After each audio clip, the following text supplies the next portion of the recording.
ఒక 1 week back ట్విట్టర్‌లో post వేశా. ఏ video కావాలి మీకని. సో, ఎక్కువ పర్సెంటేజ్ ఆఫ్ పీపుల్ ఓట్ వేసింది ఫైనాన్షియల్ టర్మ్స్ ఎక్స్‌ప్లెయిన్ చేయమని. సో, టైం వేస్ట్ చేయకుండా డైరెక్ట్ టాపిక్‌లోకి వెళ్ళిపోదాం.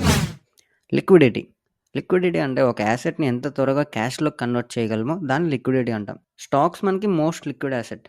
Land and real estate least liquid assets. ఎందుకంటే అవి క్యాష్‌గా కన్వర్ట్ అవ్వడానికి కొన్ని వీక్స్ ఆర్ మంత్స్ కూడా టైం పడతది. గ్యాప్. గ్యాప్ అంటే generally accepted accounting principles. GAAP అంటే జస్ట్ ఒక కంపెనీ వాళ్ళ ఫైనాన్సెస్‌ని ఎలా రిపోర్ట్ చేయాలో అనే standard. Capital gains. Capital gains అంటే జస్ట్ మనం ఏదైనా యాసెట్ కొంటే మనం కొన్న ప్రైస్ కన్నా ఇంక్రీజ్ అయిన వాల్యూని క్యాపిటల్ గెయిన్స్ అంటాం. Net income. టోటల్ మనకు వచ్చే రెవెన్యూ నుంచి ఎక్స్‌పెన్సెస్ తీసేస్తే మిగిలిన అమౌంట్‌ని మనం నెట్ ఇన్కమ్ అంటాం. ఈపీఎస్.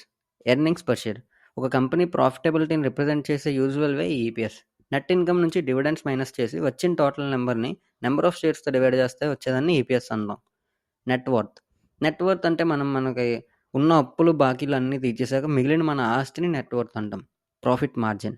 మన నెట్ ఇన్కమ్‌ని రెవెన్యూతో డివైడ్ చేస్తే వచ్చేది profit margin. Credit score. Credit score 300 నుంచి 900 వరకు ఉంటుంది. ఇది మన payment history, credit length and total మనం తీసుకున్న అమౌంట్ బట్టి డిపెండ్ అయ్యి ఉంటుంది. ఆల్తో దీన్ని క్యాలిక్యులేట్ చేసే ఎగ్జాక్ట్ ఫార్ములా అసలు పబ్లిక్‌లో ఎవరికీ తెలీదు. స్టాక్స్. స్టాక్స్ అంటే ఒక private or public company parts or shares అనొచ్చు. వీటిని మనం కొనొచ్చు లేదా అమ్మొచ్చు. Stocks value company earnings, potential earnings ఇంకా చాలా అదర్ ఫ్యాక్టర్స్ మీద డిపెండ్ అయ్యి ఉంటుంది. ఆర్ఓఐ. Return on investment. ఒక ఇన్వెస్ట్మెంట్ చేశాక దాని మీద తిరిగి మనం ఎంత ఎర్న్ చేసాం అనేది ఈ ఆర్ఓఐ. Cash flow. ఒక కంపెనీ లోపలికి వచ్చే అమౌంట్ ప్లస్ కంపెనీ నుంచి బయటకు వెళ్ళే అమౌంట్ 2 కలిపితే మనం క్యాష్ ఫ్లో అంటాం. కాంపౌండ్ ఇంట్రెస్ట్ అంటే జస్ట్ మన ఇంట్రెస్ట్ మీద వచ్చే ఇంట్రెస్ట్‌ని కాంపౌండ్ ఇంట్రెస్ట్ అంటాం. వాల్యుయేషన్. ఒక కంపెనీ ఆర్ యాసెట్ వర్త్‌ని మనం వాల్యుయేషన్ అంటాం. ఇది రెవెన్యూ, ఇన్కమ్, క్యాష్ ఫ్లో ఇలా డిఫరెంట్ ఫ్యాక్టర్స్‌తో కలిపి డిసైడ్ చేస్తారు. Working capital. మన దగ్గర రెడీగా డైలీ ఆపరేషన్స్ చేయడానికి ఉండే క్యాష్‌ని వర్కింగ్ క్యాపిటల్ అంటాం. Term life insurance.